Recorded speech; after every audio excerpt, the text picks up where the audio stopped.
The Goodwood Festival of Speed is probably the most well-known performance car weekend. People view this race, it's so popular on YouTube, guys.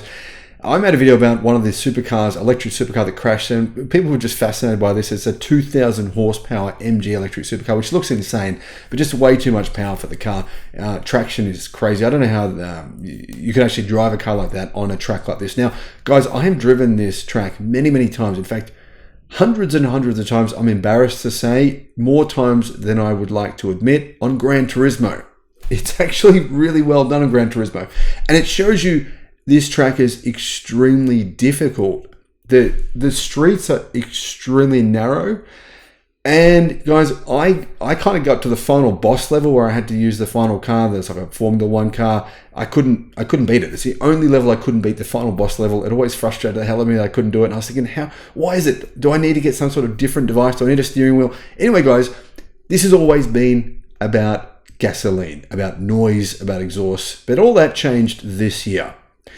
It didn't just change this year because of an electric supercar crashing or because of the fact that Audi had their, Audi, no longer any gas-powered cars. Audi just went EV. I mean, it also didn't just change because there was numerous supercars from different manufacturers that were electric. It also didn't just change because it was won by a Ford electric van. This Ford electric van was unbelievable. That thing it's a van, guys, and it beat supercars. Very low down, purpose-built, any kind of supercar. This Ford van beats it. Now, it didn't just change because of that. It also changed because China is starting to take over the Goodwood Festival of Speed. In fact, a huge percentage of the cars at the festival were Chinese, and they were electric. There was a BYD there. Hello, my friends. Welcome to the channel. I'm Sam Evans. You're watching the Electric Viking. It's phenomenal to see you guys. Guys, I'll be at the EV show in Melbourne. I'll put a link in the description below. You can get cheap tickets using my promotion link. And it's very, very cheap. It's, in fact, the cheapest EV show I've ever seen, but it's going to have a whole lot of cars, ex-pun cars, new EVs from various manufacturers, including Zeekr. You can see what I've been raving about, see if you agree with me or not. But I'd love to see you there, guys. Now, Goodwood Festival of Speed. It was won by Ford's Supervan. It stormed to victory in, honestly, a time that was quite staggering. The van actually ran the hill climb 5 seconds slower, though, than the McMurtry Spearling, which is an electric car as well, which has not just electric propulsion, it also has a huge fan on the back of it. It's the fastest vehicle in the world, but I believe it's not legal, so that doesn't count.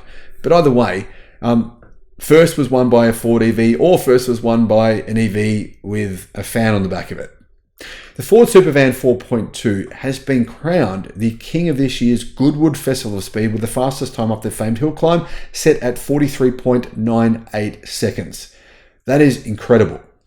Ford's insane EV has been participating in motorsport events throughout much of 2023 and 2024. It's made appearances in Australia, numerous appearances including Pikes Peak International Hill Climb, where it set a time of 8 minutes and 47 seconds.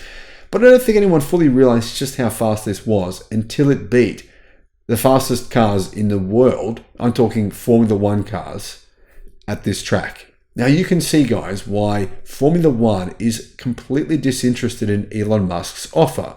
Now this offer was made about a year ago. Elon Musk said, hey guys, why don't we have a combined race where we have EVs versus Formula One cars? EV Formula One cars versus internal combustion Formula One cars. Formula One was completely not interested. Now, I know some people are going to get really worked up over this. They weren't. They don't want a bar of it. They are very concerned that their super Formula One cars are going to get completely spanked by EVs, which they will. It's just a matter of time. Now, incredibly, Ford's van looked ridiculous. I mean, the thing is bizarre. It looks big for a so-called supercar, but it beat everything else. Now, apparently, the only car it hasn't beat is really the Volkswagen ID.R. Now, the ID.R actually has the record for the fastest lap around the Nürburgring. The Volkswagen ID.R is also an electric supercar. It's not street legal, of course, but yeah, it's an electric supercar. And technically, it's pretty much the fastest vehicle in the world that doesn't use a fan on the back of it, like the McMurtry Spearling. Now, the McMurtry Spearling does actually have the record for Goodwood. It set a time of 39.08.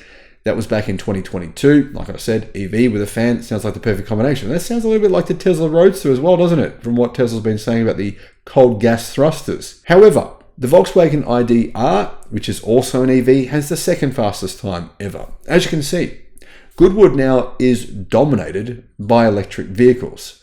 And in addition to that, a whole bunch of Chinese manufacturers turning up, like MG with their 2,000 horsepower supercar. Now, if they can work out a way to actually get all that traction to the ground, that could win next year. BYD with their new Yang Wang supercar. That is ridiculous. That has about 1,500 horsepower as well. If BYD can work out a way to make that thing a little bit lighter, it's insanely heavy, then that could win as well. As you can see, the world of supercars, premium vehicles, exotic vehicles, it's changing. If you really think that what you're hearing from these manufacturers, from these ones that blab about it, that EVs are not going to take over the supercar market, you need to watch Goodwood, because that would suggest something very, very different. Let me know what you think about all of this in the comments. Is this good? Is this bad? I'd say this is just progress. But I know a lot of people are getting very, very worked up, very emotional. They want more noise. They're complaining that there isn't more fumes and noise for them to suck up and breathe into their lungs because that feels so good. Thanks for watching.